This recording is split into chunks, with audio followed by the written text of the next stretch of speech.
Moi ja hyvää itsenäisyyspäivää. Nyt olisi luukku numero 6 avattavana.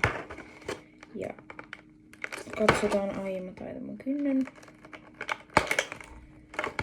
Nyt jos tää auki, niin sitä näyttää siltä, että nyt tää aukisi oikeesti. Ei sitten avannut. Tää on niinku, näyttää ihan järkyttävältä. Ja tämän päivän luukusta tulee luukku numero 6. Tämmöstä, onko toi nyt viulua soittava käpypara. Aika hauska. Oikeesti kommentoikaa alas, onko nämä teidän mielestä niinku koira vai käpypara? Koska nämä siis muistuttaa mun mielestä koko ajan vaan enemmän koiraa. Ja mun on nyt pakko tuossa näyttää tätä kalenteria. Ei ihan kauhean nätiltä näytä, että joo. Nähdään huomisessa luukussa luukku numero 7. Hyvää itsenäisyyspäivää!